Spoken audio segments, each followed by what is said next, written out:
En el corazón del barrio La Noria, uno de los rincones más antiguos y humildes de Xochimilco, las mañanas comenzaban con el olor a masa cocida y hojas de maíz humeantes. Doña Lupita, una mujer de rostro quemado por el sol y manos curtidas por el trabajo, arrastraba su carrito metálico hasta la esquina del mercado todos los días, a las 5 en punto. Vestía siempre con su delantal floreado y llevaba en el alma la fe de los que no esperan nada del gobierno, pero lo esperan todo de Dios. Su hijo Renan, de 8 años, la acompañaba en silencio. No era como los demás niños del barrio que corrían, gritaban o jugaban con pelotas de trapo entre los puestos. Renan no jugaba. Renan observaba. Tenía una mirada profunda, vieja, como si sus ojos supieran de guerras y despedidas que ningún niño debería conocer. Desde que aprendió a hablar, soltaba frases extrañas. Una vez, con apenas 3 años, mientras ayudaba a su madre a contar monedas, dijo con voz pausada: «Esta moneda no sirve aquí». En Southampton usábamos peniques. Doña Lupita creyó que era un juego, pero los años pasaron y las frases se volvieron más específicas, más inquietantes. «Yo vivía en una casa de piedra junto al mar», decía. O «Mi oficina tenía planos colgados en la pared y olía a madera y a carbón». Una mañana, mientras el vapor de los tamales subía al cielo como una oración caliente, Renan miró al cielo nublado y murmuró, con la voz quebrada: «Yo me llamaba Thomas Andrews y morí en el Titanic». Doña Lupita sintió cómo se le helaba el alma. Apretó el rosario que siempre llevaba colgado del cuello y, sin decir palabra, solo lo abrazó. No entendía, pero tampoco juzgaba, porque el amor de una madre, cuando es verdadero, no necesita explicaciones. Esa misma noche, mientras la lluvia golpeaba el techo de lámina de su humilde casa, doña Lupita se quedó despierta observando a su hijo dormir. Renan hablaba en sueños. Murmuraba nombres extranjeros: Ismail, Aitoler, Violet, y cada tanto sollozaba entre dientes, como si reviviera una tristeza que no era de este mundo. No era la primera vez que lo escuchaba así. Pero esa noche sintió distinto, como si esas palabras fueran ecos que no pertenecían al cuerpo de su hijo, sino al alma de alguien que aún no había encontrado descanso. Al día siguiente, sin saber bien por qué, decidió no llevarlo a la escuela. Lo sentó a la mesa con una libreta vieja que usaba para llevar las cuentas del puesto y le dijo con ternura: «A ver, mijo, escríbeme lo que recuerdas, todo, sin miedo». Renan, con la calma de quien obedece una orden sagrada, comenzó a trazar líneas. No palabras, sino dibujos. Dibujo tras dibujo. Escaleras doradas, lámparas de cristal, la proa de un barco gigante. Luego camarotes con detalles minuciosos. Cortinas, candelabros, ventanas con marcos labrados. Incluso hizo un retrato de una mujer de sombrero amplio y expresión melancólica. «Ella no quería subir al barco», dijo, con la mirada perdida. Doña Lupita no sabía nada del Titanic, más allá de una película que había visto años atrás en la televisión de su comadre. Pero reconoció en los dibujos algo inquietante. No era imaginación infantil, era precisión. «¿Y por qué recuerdas eso, Renan?», preguntó con voz suave, como si temiera espantar a un pájaro frágil. «¿Por qué no he dejado de vivirlo?», respondió él.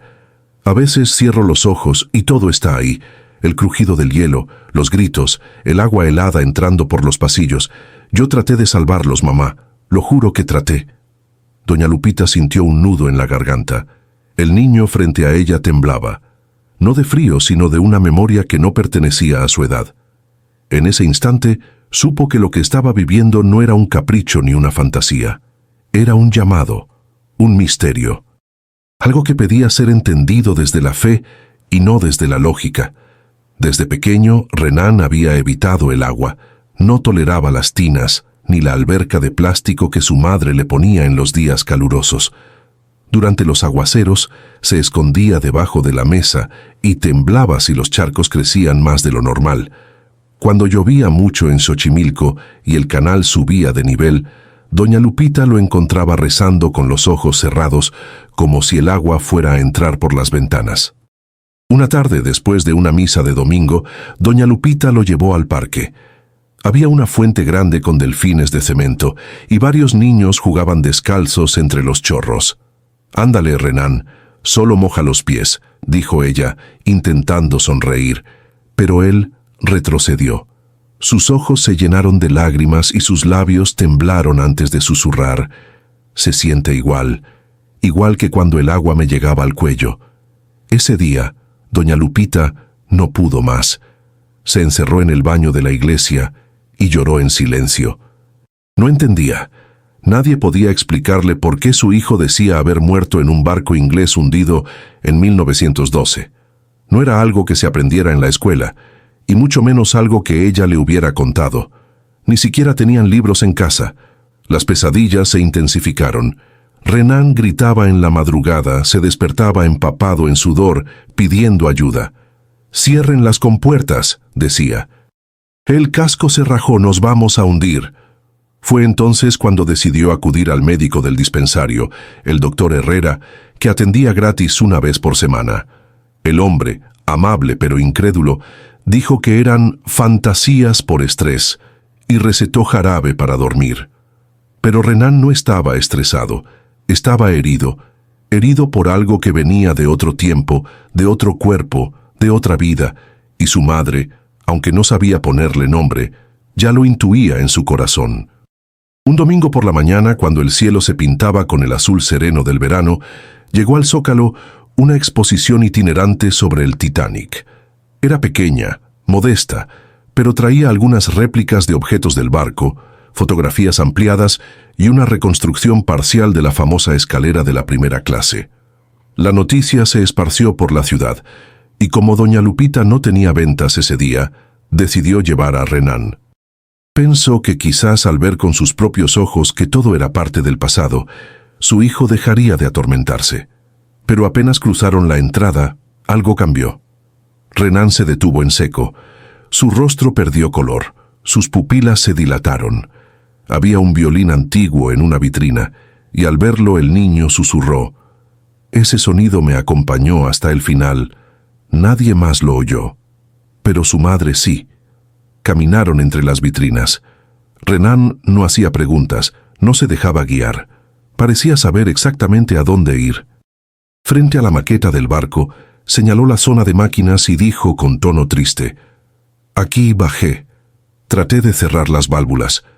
El vapor me quemaba los brazos, pero ya no había nada que hacer». Doña Lupita apretó su mano. Le temblaban los dedos. Sintió que el piso se le movía, pero siguieron. Entonces llegaron a la réplica de la gran escalera. Era imponente, de madera clara con barandales dorados, bajo una cúpula de vidrio falso que imitaba la luz del sol. Renan se paró frente a ella, se quedó completamente quieto y con voz rota dijo: «Aquí me despedí de ellos, aquí supe que no volvería a verlos». Una lágrima le corrió por la mejilla. La gente alrededor lo miraba con curiosidad, algunos con burla, pero doña Lupita, al borde del llanto, solo lo abrazó por la espalda y le dijo al oído: «Ya estás aquí, mijo, ya no estás allá». Salieron sin terminar el recorrido. Esa noche, Renan durmió más tranquilo, pero su madre no, porque algo dentro de ella se había quebrado. El niño que llevaba en el vientre, que había criado con amor, era también otro ser, uno que venía con una historia que no era suya, pero que le dolía como si lo fuera. En Xochimilco, como en tantos pueblos con alma antigua, los rumores vuelan más rápido que el viento. Pronto, lo de Renan se convirtió en tema de conversación entre vecinos, puestos del mercado y pasillos de la parroquia. Algunos decían que el niño estaba poseído. Otros aseguraban que era un dotado, un vidente, un elegido. Los más escépticos, en cambio, lo acusaban de mentiroso. «Ese niño inventa cosas para llamar la atención», murmuró doña Mercedes, la costurera. «Nadie sabe tanto del Titanic sin haber leído un libro. ¿Y tú crees que una chamaca de barrio puede inventar cosas de ingenieros ingleses?», le contestó don Fabián, el bolero de la esquina. «Ese niño trae algo raro, pero no es maldad». A Renan todo eso no le importaba, pero lo sentía. Como se siente el rechazo silencioso, como duele una risa que no está dirigida a uno, pero resuena igual. Dejó de ir a la escuela. Los compañeros le decían el fantasma, el ahogado, el inglésito. Y aunque su madre trataba de convencerlo de que no les hiciera caso, él prefería quedarse en casa. Pasaba horas dibujando, escribiendo en hojas sueltas, releyendo una y otra vez los nombres que recordaba. Harlan and Wolff, RMS Titanic, Isidor Strauss, Boiler Room 6. Un día, mientras vendían tamales, una señora del barrio se acercó y dijo con tono agresivo: «Su hijo necesita un exorcismo. Eso no es normal, eso es del diablo». Doña Lupita se quedó callada. Apretó su cruz de madera y con voz firme respondió: «Mi hijo no está poseído. Mi hijo está vivo y dolido. Y eso es más humano que cualquiera de ustedes que se creen santos». Se llevó a Renan de inmediato. No volvió al mercado en una semana. En esos días, más que nunca, deseó tener una respuesta. No para los demás, sino para sí misma. En medio de la tormenta emocional que vivían, llegó una figura inesperada. El padre Casimiro, un sacerdote mayor, de voz serena y mirada que parecía haber visto siglos, se enteró del caso de Renan por la catequista del barrio. No era un hombre de escándalos, ni de cruzadas contra el mal. Era un pastor de almas, de esos que prefieren escuchar antes que juzgar. Una tarde, mientras limpiaba los bancos de la capilla, vio a doña Lupita entrar con Renan de la mano. No le pidió nada, solo se sentó y esperó a que el niño hablara. Renan, como si hubiera sentido un permiso silencioso, se sentó frente al altar y sin mirar al sacerdote comenzó a hablar. Su voz era baja pero clara. «Yo diseñé ese barco, no solo con planos, sino con ilusión. Quería que fuera perfecto. No dormí por meses, y el día que zarpó, sentí que había creado algo eterno. Pero me equivoqué. La soberbia fue más grande que la prudencia». El padre Casimiro cerró los ojos, no interrumpió. Cuando el iceberg lo rompió, no creí que fuera tan grave. Bajé a verificar. Vi el agua entrar. Y supe que íbamos a morir. Pero me quedé. No por culpa, sino por amor. Ayudé a subir mujeres y niños. Di mi chaleco salvavidas. No recé para salvarme. Recé para tener valor. Doña Lupita no contenía el llanto. El padre Casimiro se acercó, se agachó frente a Renan y le tomó las manos con dulzura. «Tal vez, mijo, no estás loco», le dijo con ternura. «Tal vez Dios te dejó recordar esa vida, no para que te duela, sino para que sanes al mundo desde lo que aún llevas en el alma». Renan levantó la vista por primera vez, lo miró como si reconociera algo en sus ojos, y entonces, por primera vez en mucho tiempo, sonrió, pequeño, dolido, pero verdadero. A partir de aquella conversación con el padre Casimiro, algo comenzó a cambiar en Renan. No era que los recuerdos desaparecieran, ni que las pesadillas se fueran por completo, pero ya no lo perseguían con el mismo peso. Ahora, cada vez que el dolor lo visitaba, él respondía con papel y lápiz. Dibujaba con una precisión sorprendente para su edad.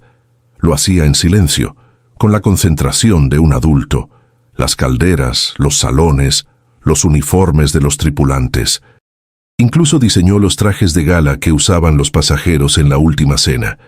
Doña Lupita, que nunca había visto un croquis en su vida, se asombraba al ver cómo su hijo trazaba estructuras con reglas imaginarias, como si su mano recordara lo que su boca apenas podía nombrar. En una libreta vieja que encontraron en la basura, comenzó a escribir una especie de diario. Lo tituló «Lo que no se hundió». Allí contaba fragmentos de su otra vida, pero no desde el sufrimiento, sino desde la esperanza. «Ese barco se hundió, pero el amor que sentimos a bordo sigue flotando», escribió en una de las páginas. Una tarde, después de una misa, el padre Casimiro lo invitó a exponer sus dibujos en el salón comunitario. Pegaron las hojas en las paredes, con pinzas de ropa y cinta vieja. Invitaron a los vecinos, aunque muchos fueron por morbo más que por interés.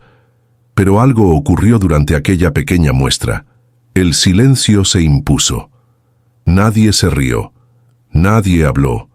Solo miraban. Había algo en esos dibujos que trascendía lo racional. Una melancolía hermosa, una tristeza noble. Algunos se persignaron, otros simplemente bajaron la cabeza. Una señora se acercó a doña Lupita y le dijo con voz emocionada: Su hijo no está inventando. Él recuerda. Esa noche, Renan durmió profundamente, sin gritos, sin frío, y su madre, por primera vez, también. Una mañana, mientras preparaban los tamales, doña Lupita encendió la televisión pequeña que tenía sobre el refrigerador. Estaban dando un documental en blanco y negro sobre el Titanic. Lo había visto antes, pero esta vez, al ver a su hijo detenido frente a la pantalla, comprendió que algo diferente iba a pasar. En el documental aparecieron imágenes del casco del barco bajo el mar, las hélices oxidadas, los restos de porcelana en el fondo oscuro. Y de pronto, la cámara mostró la sala de máquinas reconstruida en 3D. Renan se llevó las manos al pecho, con un quejido ahogado. Allí, susurró. Allí traté de cerrar las compuertas. Sentí el vapor en la cara. Vi a los hombres correr, gritar. Algunos lloraban. Yo solo quería que no murieran más. Comenzó a llorar. No como un niño, sino como alguien que está enfrentando su propia muerte por segunda vez. Doña Lupita corrió a abrazarlo. Lo sostuvo con fuerza. Ya pasó, mijo. Ya no estás allí. Ya no estás allí. Más tarde, se acercó a su hijo con un cuaderno nuevo. Le pidió que dibujara lo que había sentido. Renan, sin palabras, empezó a trazar otra vez. Pero esta vez no dibujó el barco.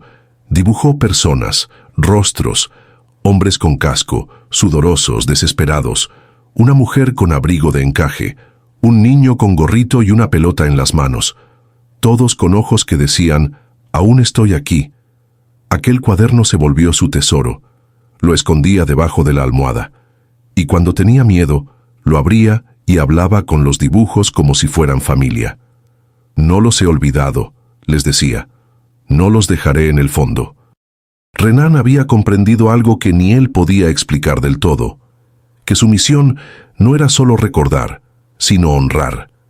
Una tarde de octubre, mientras el cielo se teñía de gris sobre los canales de Xochimilco, una camioneta blanca con logotipos azules se estacionó frente a la casa de doña Lupita.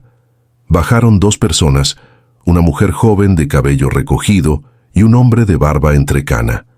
Venían de una fundación histórica que documentaba casos inusuales relacionados con el Titanic. Habían escuchado de Renan a través de un maestro que, en secreto, había enviado fotos de sus dibujos a un foro en Internet. «¿Podemos hablar con el niño?», preguntaron con respeto. Doña Lupita, desconfiada, dudó. Pero algo en el tono amable de la mujer la tranquilizó. Les ofreció pasar. Renan, al principio, se mostró tímido, pero cuando el hombre sacó una réplica exacta de los planos del RMS Titanic, algo se encendió en su interior. «Esa parte está mal», dijo, señalando una sección del diagrama. La compuerta B no cerraba bien. Siempre lo supe. Los visitantes se miraron entre sí sorprendidos. Ningún plano moderno mostraba ese detalle, pero un archivo recuperado hacía apenas 2 años confirmaba lo que Renan acababa de decir. Durante horas conversaron. No lo trataron como fenómeno ni como espectáculo.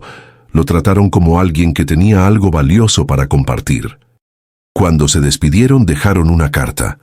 Querían incluir parte de sus dibujos y recuerdos en una exposición internacional sobre las memorias que cruzan el tiempo. Doña Lupita, con la carta entre las manos, miró a su hijo. «¿Tú quieres que el mundo vea eso?», preguntó. Renan asintió. Si los demás recuerdan, quizás no vuelvan a cometer los mismos errores. Esa noche, frente a una vela encendida, madre e hijo oraron en silencio. No pidieron milagros, solo agradecieron. Porque aunque el dolor no había desaparecido, ya no estaba solo. Ahora era puente, era semilla, era voz. Pasaron los años. Renan creció. No perdió del todo sus recuerdos, pero aprendió a convivir con ellos. Ya no lo despertaban las pesadillas con tanta frecuencia. Ya no huía del agua como antes. Incluso un día logró meter los pies en uno de los canales, guiado por el padre Casimiro, que lo miraba con orgullo desde la orilla. No estudió ingeniería naval, aunque todos lo esperaban. Decidió estudiar arte, pintura, ilustración, narrativa gráfica. Su pasión no era construir barcos, era contar historias. En cada trazo, en cada exposición, hablaba de los que no sobrevivieron, de los que se sacrificaron, de los que amaron hasta el último suspiro. Y aunque nunca firmaba sus obras con su nombre completo, en una pequeña esquina de cada lienzo escribía, en letra temblorosa, por Thomas Andrews. Doña Lupita, ya mayor, vendía menos tamales. Pero en cada feria, llevaba consigo una carpeta con las imágenes de su hijo. Si alguien preguntaba por Renan, ella sonreía con el orgullo sereno de las madres que han amado sin entender todo, pero han creído en lo esencial. Mi hijo murió en el Titanic, sí, decía, pero volvió para recordarnos que el alma no se ahoga y que la vida no se repite, se redime. En el altar de su casa, junto a una imagen del Sagrado Corazón y una veladora que nunca faltaba, había una pequeña réplica del barco, hecha de madera y papel, y cada que llegaba la madrugada del 15 de abril, doña Lupita se sentaba frente a ella, en silencio, con los ojos cerrados y el corazón abierto, porque hay memorias que no son para el tormento, sino para la luz. Y hay niños como Renan, que regresan no para hablar del pasado, sino para sembrar esperanza en el presente.